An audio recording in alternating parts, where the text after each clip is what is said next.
Good morning students. आज हम अध्ययन करेंगे एल्केन के अंतर्गत रिएक्टिविटी एंड सेलेक्टिविटी का। अभिक्रियाशीलता एवं वर्णात्मकता। अभिक्रियाशीलता एवं वर्णात्मकता। कोई अभिक्रिया कितनी तीव्रता से संपन्न हो और उसमें कौन सा उत्पाद बने, इसे अभिक्रियाशीलता एवं वर्णात्मकता कहते हैं। किसी अभिक्रिया में क्रियाकारक एवं उत्पाद की ऊर्जा विभिन्न पदों की संक्रमण अवस्था की ऊर्जा एवं उत्पादों के स्थायित्व से उसकी अभिक्रियाशीलता एवं वर्णात्मकता का निर्धारण होता है। किसी अभिक्रिया में दो अथवा अधिक उत्पाद बनने की संभावना हो तो प्रमुखता से कौन सा उत्पाद बने यह उस अभिक्रिया की वर्णात्मकता या सेलेक्टिविटी कहलाती है। अब हम उदाहरण लेते हैं एल्केनों के हैलोजनीकरण की क्रियाशीलता की। एल्किल है, इसमें जो है एल्किल मूलक बनते हैं जो कि 3 प्रकार के होते हैं। हम जानते हैं कि एल्किल मूलक 3 प्रकार के होते हैं। प्राथमिक या 1 डिग्री, जिसमें कार्बन परमाणु जो कार्बन फ्री रेडिकल है वह एक कार्बन से जुड़ा हुआ हो। अब दूसरे प्रकार का होता है द्वितीयक या 2 डिग्री, जिसमें फ्री रेडिकल वाला जो कार्बन परमाणु है वह 2 कार्बन परमाणु से जुड़ा रहता है। और तीसरा होता है तृतीयक या 3rd डिग्री, जिसमें कार्बन परमाणु जो है 3 अन्य कार्बन परमाणु से जुड़ा होता है। अतः सरलतम एल्केनों के लिए इनका बनना निम्न प्रकार से दर्शाया जा सकता है। देखिए CH3H, ये मेथेन से मिथाइल मुक्त मूलक बनेगा। CH3 free radical plus H free radical, और इसके लिए DLH का मान है वह 104 किलो कैलोरी होता है। एथिल मुक्त मूलक CH3 CH2H, CH3 CH2 free radical plus H free radical, इसके लिए DLH का मान 98 किलो कैलोरी होता है। ये मेथिल मुक्त मूलक ये 1 डिग्री में मुक्त मूलक, और एक अन्य मुक्त मूलक है CH3 CH CH3H, CH3 CH CH3 plus H free radical, इसके लिए DLH बराबर होता है आपका 95 किलो कैलोरी। ये सेकेंडरी मुक्त मूलक है 2 डिग्री। और अपन बात करते हैं CH3 CH3H, CH3 C free radical,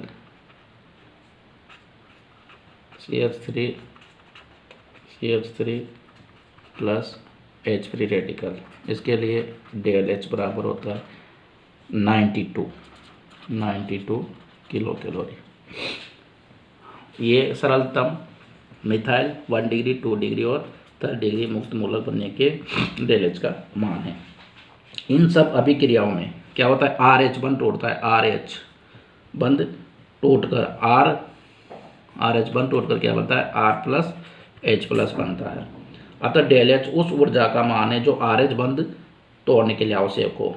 हम देखते हैं कि मेथिल मुक्त मूलक से तृतीयक मुक्त मूलक तक, मेथिल मुक्त मूलक से तृतीयक मुक्त मूलक तक जो प्रोसेस है बनने का, उनके लिए DLH के मान क्रमशः घटते जाते हैं। किसी मूलक के बनने में यदि कम ऊर्जा की आवश्यकता है तो उससे क्या निष्कर्ष निकलता है कि वह मुक्त मूलक या मूल एल्केन है वह उस मुक्त मूलक की ऊर्जा में कम अंतर है, अर्थात वह मुक्त मूलक कम ऊर्जा स्तर पर है। कोई स्पीशीज जितनी कम ऊर्जा की होती है उतनी ही आसानी से बनती है, अर्थात उतनी उसके निर्माण की वर्णात्मकता अधिक होती है और उतना ही अधिक स्थायित्व होता है। अतः इन मुक्त मूलक के बनने की सरलता व स्थायित्व का बढ़ता हुआ क्रम निम्न प्रकार होता है। स्टेबिलिटी ऑर्डर है जो थर्ड डिग्री की सबसे DLH कम, फिर 2 डिग्री, फिर 1 डिग्री और फिर सबसे कम CH3। ओके। हाइड्रोजन परमाणु का नामकरण। अब ये तो हो गया मुक्त मूलक के बारे में। अपन बात करते हैं हाइड्रोजन परमाणु का नामकरण उन कार्बन परमाणु पर आधारित होता है जिन पर वे जुड़े होते हैं। अतः उन हाइड्रोजन परमाणु को प्राथमिक हाइड्रोजन कहते हैं जो 1 डिग्री कार्बन से जुड़े हो। इसी प्रकार 2 डिग्री व 3rd डिग्री कार्बन परमाणु से जुड़े हुए हाइड्रोजन परमाणु को क्रमशः द्वितीयक व तृतीयक कहते हैं। अब हम एल्केनों के हेलोजनीकरण का अध्ययन करेंगे। ठीक है। माना हेलोजनीकरण की क्रिया मेथेन के साथ करवाई जाती है तो उत्पाद मेथिल क्लोराइड ही बनेगा, क्योंकि मेथेन के चारों हाइड्रोजन परमाणु एकदम समान है। हम ये देखो मेथेन की क्रिया किसी भी हेलोजन के साथ करवाते हैं तो एक प्रोडक्ट बनेगा, क्योंकि इसमें चारों जो हाइड्रोजन परमाणु हैं वह समान होते हैं। ठीक है। इसमें CH3 मुक्त मूलक बनेगा। किंतु यदि प्रोपेन अथवा आइसोब्यूटेन का हेलोजनीकरण करवाया जाए तो भिन्न भिन्न स्थितियां उत्पन्न होती है। पहले हम प्रोपेन की क्लोरीकरण को देखते हैं। प्रोपेन के एक अणु में 6 प्राथमिक हाइड्रोजन परमाणु व 2 द्वितीयक हाइड्रोजन परमाणु होते हैं। देखो CH3, CH2, CH3, ये एक प्रोपेन का अणु है। प्रोपेन, इसमें 6 प्राथमिक हाइड्रोजन, 3 हाइड्रोजन ये और 3 हाइड्रोजन ये, 6 प्राथमिक हाइड्रोजन और 2 द्वितीयक हाइड्रोजन परमाणु। अतः क्लोरीन की प्रोपेनीकरण से निम्न प्रकार उत्पाद बनते हैं। अब इसकी प्लस 2Cl2, अगर 2Cl2 के साथ क्रिया करवाएंगे तो इसका माइनस 2HCl बाहर निकलेगा और CH3, CH2, CH2Cl plus CH3, CHCl, CH3, यानी कि 1 क्लोरोप्रोपेन, 1 क्लोरोप्रोपेन और 2 क्लोरोप्रोपेन, 2 प्रकार के उत्पाद बनते हैं। इसका रेशियो होता है 40%, इसका रेशियो होता है 56%। ठीक है। इसकी क्रियाविधि की बात करें अपन कि मैकेनिज्म किस तरह से संपन्न होती है, इसकी मैकेनिज्म की बात करें तो फर्स्ट में स्टेप में क्या होता है, CH3, CH2, CH3 plus Cl free radical और इधर निकलेगा आपका minus HCl, CH3, CH2, CH2 free radical plus Cl2 minus Cl free radical, CH3, CH2, CH2, Cl। Okay. 1 chloropropane. First second की मैकेनिज्म की बात करें तो आप देखते हैं CH3, CH2, CH3 plus Cl minus HCl, CH3, CH3 plus Cl2 minus Cl free radical, CH3, CH3 Cl, 2 chloropropane, ये 1 chloropropane. Okay. यहाँ प्राथमिक एवं द्वितीय हाइड्रोजन परमाणु का अनुपात, प्राथमिक और द्वितीय हाइड्रोजन परमाणु का अनुपात कितना है, 6:2, क्योंकि प्राथमिक हाइड्रोजन 6, द्वितीय हाइड्रोजन परमाणु 2, 6:2 है, अर्थात 3:1। अतः यही अनुपात उत्पाद 1 क्लोरोप्रोपेन और 2 क्लोरोप्रोपेन का होना चाहिए, जबकि वास्तव में दोनों उत्पाद लगभग बराबर भागों में प्राप्त होते हैं, 1:1 या 3:3 में। इसका मतलब ये हुआ कि द्वितीयक मुक्त मूलक अपनी निर्धारित संख्या से 3 गुने अधिक बनते हैं। इसका कारण यह है कि द्वितीय मुक्त मूलक के स्थायी होने के कारण इसके लिए सक्रियण ऊर्जा का मान कम होता है, फलस्वरूप ये आसानी से बन जाते हैं। ये हमने इसका कारण देखा है कि द्वितीय मुक्त मूलक जो 2 क्लोरोप्रोपेन है वो अधिक मात्रा में क्यों बनता है, क्योंकि द्वितीय मुक्त मूलक की स्टेबिलिटी अधिक होती है, इसके लिए सक्रियण ऊर्जा का मान कम होता है, इसलिए ये अधिक आसानी से बन जाता है। इसी प्रकार से हम बात करते हैं आइसोब्यूटेन के क्लोरीनीकरण की, आइसोब्यूटेन के क्लोरीनीकरण की दो संभावनाएं बनती है। फर्स्ट संभावना आपकी CH3 CH3 HCH3 plus Cl minus HCl, CH3 CH3H CH2 free radical plus Cl2 minus Cl free radical, CH3H CH2Cl 1 degree मुक्त मूलक, 1 डिग्री मुक्त मूलक, और ये आइसोब्यूटिल क्लोराइड बनेगा। इसे आइसोब्यूटिल क्लोराइड ये बनेगा आपका 64%, ये 2 डिग्री। CH3 दूसरे नंबर का है जो CH3H CH3 plus Cl free radical minus HCl, CH3 CH3 यह 3rd डिग्री मुक्त मूलक है आपका, मुक्त मूलक plus Cl2 minus Cl free radical, CH3Cl तृतीयक ब्यूटिल क्लोराइड, तृतीयक ब्यूटिल क्लोराइड ये बनता है आपका 36%। आइसोब्यूटेन के अणु में 9 प्राथमिक हाइड्रोजन परमाणु हैं जबकि केवल 1 तृतीयक हाइड्रोजन परमाणु है। अतः प्राथमिक मुक्त मूलक व तृतीय मुक्त मूलक बनने की संभावना 9.9:1 होनी चाहिए और इसी अनुपात में आइसोब्यूटिल क्लोराइड और तृतीयक क्लोराइड बनने चाहिए, किंतु लगभग 2:1 के अनुपात में उत्पाद बनते हैं, 2:1 के अनुपात में उत्पाद बनते हैं।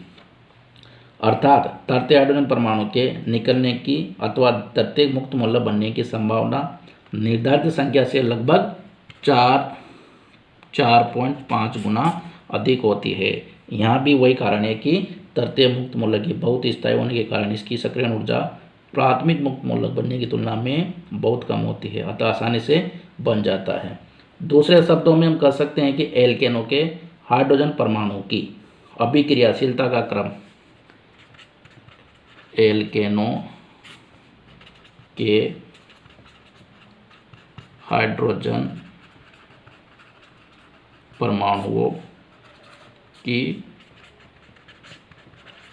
अभिक्रियाशीलता का क्रम क्या होता है? तृतीयक, द्वितीयक और 1 डिग्री। ओके, तो इस प्रकार से हम एल्केनों के जो हाइड्रोजनीकरण की क्रियाविधि थी उसके बारे में हमने अध्ययन किया। अब हम नेक्स्ट में अध्ययन करेंगे प्रोपेन का क्लोरीनीकरण।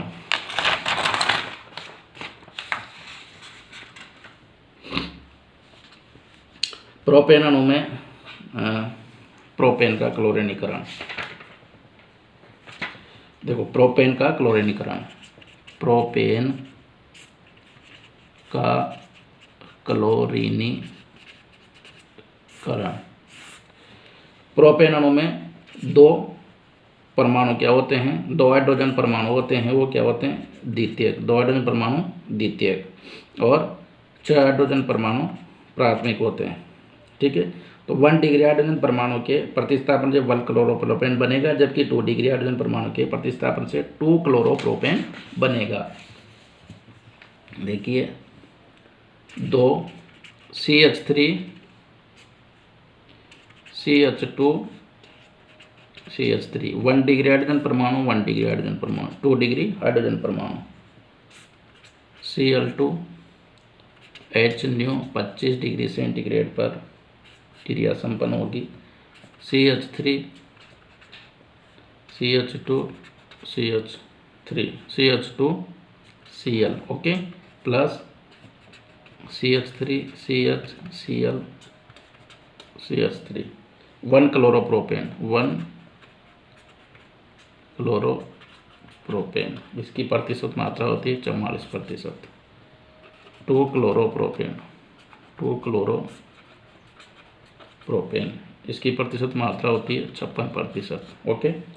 1-क्लोरोप्रोपेन बनने की संभावना, 1-क्लोरोप्रोपेन बनने की संभावना बराबर क्या होता है आपका 1 डिग्री हाइड्रोजन परमाणुओं की संख्या, 1 डिग्री हाइड्रोजन परमाणु की संख्या इंटू उनकी क्रियाशीलता। 1 डिग्री हाइड्रोजन परमाणु की संख्या 1, उनकी क्रियाशीलता कितनी होती है 1। एक टेबल है जिसके द्वारा हम अभी बताएंगे कि कौन से हाइड्रोजन परमाणु की क्रियाशीलता कितनी होती है। ठीक है, 1 डिग्री हाइड्रोजन परमाणु की क्रियाशीलता 1। 2-क्लोरोप्रोपेन बनने की संभावना, 2-क्लोरोप्रोपेन बनने की संभावना बराबर 2 डिग्री हाइड्रोजन परमाणुओं की संख्या इंटू उनकी क्रियाशीलता, 2 डिग्री हाइड्रोजन परमाणु की संख्या 2 इंटू क्रियाशीलता क्लोरीन के प्रति 3.8 होती है इसकी, तो 6.0। ठीक है, तो 1 क्लोरोप्रोपेन की प्रतिशत मात्रा 1 क्लोरोप्रोपेन की प्रतिशत मात्रा कैसे निकालेंगे 1 क्लोरोप्रोपेन की मात्रा 6.0, दोनों को जोड़ देंगे 6.0 प्लस 7.6 इंटू 100, तो याद आएगा आपका 44%। इसी प्रकार से 2 क्लोरोप्रोपेन की प्रतिशत मात्रा इत्यादि आएगी 7.6 अपॉन 6.0 प्लस 7.6 इंटू 100, 56%। तो इस प्रकार से हम 1 क्लोरोप्रोपेन और 2 क्लोरोप्रोपेन की प्रतिशत मात्रा निकाल सकते हैं। आगे हम पढ़ेंगे आइसोब्यूटेन का क्लोरीनीकरण।